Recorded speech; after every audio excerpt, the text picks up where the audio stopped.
নিজের যে আমাদের সুখগুলো আছে স্বার্থগুলো আছে সবগুলো আমরা কুরবানি দিয়ে দিলাম তাদের জন্য, ঠিক আছে। তবু কষ্ট মেনে নিতে হয় এই জন্য যে আমাদের একজনের পরিশ্রমে তারা যদি অনেক সুন্দরভাবে জীবন কাটাতে পারে এই জন্য আমাদের কষ্টটা ওইরকম কষ্ট মনে হয় না। কারণ এখন আমরা দেশ ছেড়ে প্রবাসে আইছি, প্রবাসে আছি এখন বর্তমান, মা বাবা ছাড়া সবারই খারাপ লাগে, আমাদের কাছেও খারাপ লাগে। প্রবাস মানে কি একটা জায়গা খেলা, তারপর আমাদের থাকতে হয় আমাদের ফ্যামিলি সুখের আশায়। আসসালামু আলাইকুম বন্ধুরা, দেশ এবং প্রবাসে দূরে এবং কাছে যে যেখান থেকে আমার ভিডিওটি দেখছেন সবাইকে অনেক অনেক ধন্যবাদ। আমি এই মুহূর্তে দাঁড়িয়ে আছি রিয়াদ আজিজিয়াতে।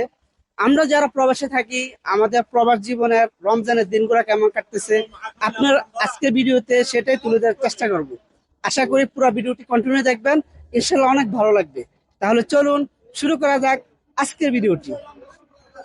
তো বন্ধুরা, আপনারা দেখতেছেন আমার সাথে এখানে আমার অনেক বাংলাদেশি ভাই আছে। তারা সবাই কিন্তু প্রবাসী, কেউ নতুন কেউ পুরাতন। তো এখন আমি আমাদের এই বাংলাদেশি ভাইদের কাছ থেকে জানবো এই রমজানের দিনগুলা ফ্যামিলি ছাড়া হাজার মাইল দূরে কেমন কাটতেছে। আসসালামু আলাইকুম। জি, ওয়ালাইকুম আসসালাম রহমতুল্লাহ বরকাত। কি অবস্থা, ভালো আছেন? জি ভাই, আলহামদুলিল্লাহ অনেকটা ভালো। ভাইজানের দেশের বাড়ি কোথায়? জি, আমাদের দেশের বাড়ি কুমিল্লা। এই রমজানে ফ্যামিলি ছাড়া হাজার মাইল দূরে কেমন কাটতেছে? যে আসলে ভাই কি বলবো, প্রবাস তো প্রবাসী, প্রবাসে থাকতে হয়, আসতে হয়, এছাড়া কিছু করে না। ফ্যামিলির জন্য প্রবাসে থাকতে হয়। আসলে প্রবাসটা এরকম একটা জিনিস, অনেকটাই খারাপ লাগে, ঠিক আছে। তারপরেও আমাদের অনেকটা ভালো, কারণ আমাদের মুখের দিক থেকে অনেকগুলা মানুষ আছে, তাদেরকে আমরা খানা দিতেছি, টাকা কাম করে দিতেছি, তারা ঈদ আইসে সামনে মার্কেট করবে, অনেককে ভালো লাগতেছে। নিজের যে আমাদের সুখগুলো আছে স্বার্থগুলো আছে সবগুলো আমরা কুরবানি দিয়ে দিলাম তাদের জন্য, ঠিক আছে। তারপর আল্লাহ পাকের কাছে দোয়া করি মালিক যেন তাদেরকে অনেকটা ভালো রাখা, রব্বুল আলামিন, ঠিক আছে। আমাদের যাই হোক, তারপর আমাদের জন্য দোয়া করবেন সকলে, আমরা যেন আলহামদুলিল্লাহ একটা ভালো থাকি। কারণ প্রবাস সামনে ঈদ আসতেছে, অনেকটাই খারাপ লাগে ফ্যামিলি ছাড়া ঈদ। নিজেই বুঝতে পারছেন কিরকম লাগে। প্রবাস তো প্রবাসী, প্রবাস মানে কি একটা জায়গা খেলা, তারপর আমাদের থাকতে হয় আমাদের ফ্যামিলি সুখের আশায়। তো সবার কাছে আমার একটাই অনুরোধ, যারা এই প্রবাসে আছে সবাই যেন ভালো মতো থাকে, বাপ মার যেন সেবা যত্ন করে, সবার সাথে যেন ভালো আচার ব্যবহার করে, ঠিক আছে। এটা প্রবাস, এটা আমাদের কোনো ঝগড়া জায়গা না। আশা করি আমরা সবাই মিলেমিশে একসাথে সবাই থাকবো ইনশাল্লাহ। আশা করি নেক্সট আমাদের বাংলাদেশকে যেন আমরা ভালো একটা উন্নত করতে পারি ইনশাল্লাহ প্রবাসী থেকে, যেহেতু আমরা একটা রিমিটেড যোদ্ধা, ঠিক আছে। জি ভাই, ধন্যবাদ, থ্যাংক ইউ। যাক, ভাইজানকে অনেক ধন্যবাদ উনি ওনার মূল্যবান মন্তব্য বলার জন্য। তো আমরা এখন আরো এক ভাইয়ের কাছ থেকে জানবো যে ফ্যামিলি ছাড়া এই রমজানে সেহারি এবং ইফতার এই সময়গুলো হয়তো ফ্যামিলিতে থাকলে অনেক আনন্দ লাগতো, অনেক ভালো লাগতো, কিন্তু প্রবাসে কেমন লাগতেছে? আসসালামু আলাইকুম। ওয়ালাইকুম আসসালাম। কি অবস্থা ভাইয়া, ভালো আছেন? হ্যাঁ, ভালো আছি। ভাইজানের নাম কি? আমার নাম রাজু আহমেদ। কেমন লাগতেছে ফ্যামিলি ছাড়া প্রবাসে? ফ্যামিলি ছাড়া আসলে অনেক কষ্টজনক যে দূরপ্রবাসে বাপ মা, ভাই বোন, আত্মীয় স্বজন, ছেলে সন্তান, ওয়াইফ এদেরকে রেখে দূরপ্রবাসে এরকম রমজান মাসে রমজান একা একা ইফতার করতে হইতেছে তাদেরকে রেখে। তবু কষ্ট মেনে নিতে হয় এই জন্য যে আমাদের একজনের পরিশ্রমে তারা যদি অনেক সুন্দরভাবে জীবন কাটাতে পারে এই জন্য আমাদের কষ্টটা ওইরকম কষ্ট মনে হয় না। যেহেতু আমাদের একজনের কষ্টের বিনিময়ে প্রতিটা ফ্যামিলির সবাই অনেক ভালো আছে, এই জন্য আমাদের যত কষ্ট হোক তবু আমাদের কষ্টটা অনেক ভালো লাগে আর কি।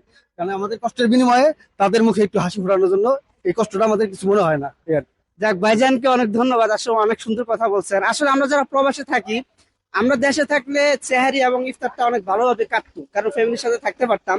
যেহেতু আমরা এখন ফ্যামিলি থেকে অনেক দূরে আছি, সেই হিসেবে আমরা ইফতার করি, সেহারি খাই বা রোজা রাখি, সবকিছুই করি, কিন্তু দেশের মতো আনন্দ আমরা পাই না। তো আমরা আরো একজনের সাথে কথা বলার চেষ্টা করব।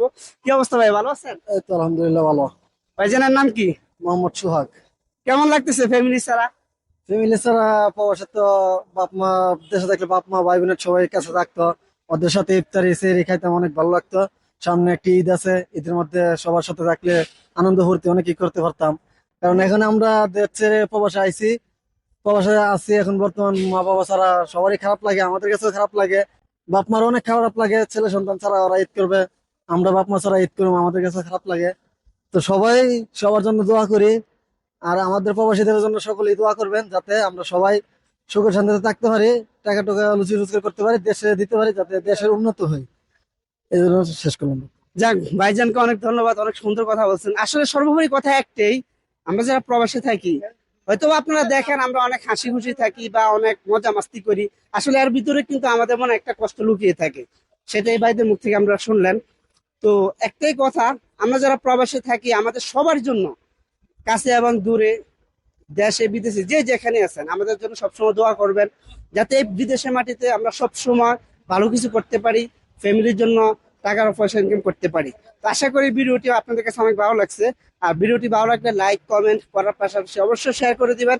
আর অবশ্যই আমার চ্যানেলের সাথে থাকবেন, আমি যাতে পরবর্তীতে আপনাদেরকে সুন্দর সুন্দর ভিডিও উপহার দিতে পারি। তো বন্ধুরা, আজকে ভিডিও এখানে শেষ করলাম। দেখা হবে পরবর্তী অন্য কোনো ভিডিওতে। আল্লাহ হাফেজ।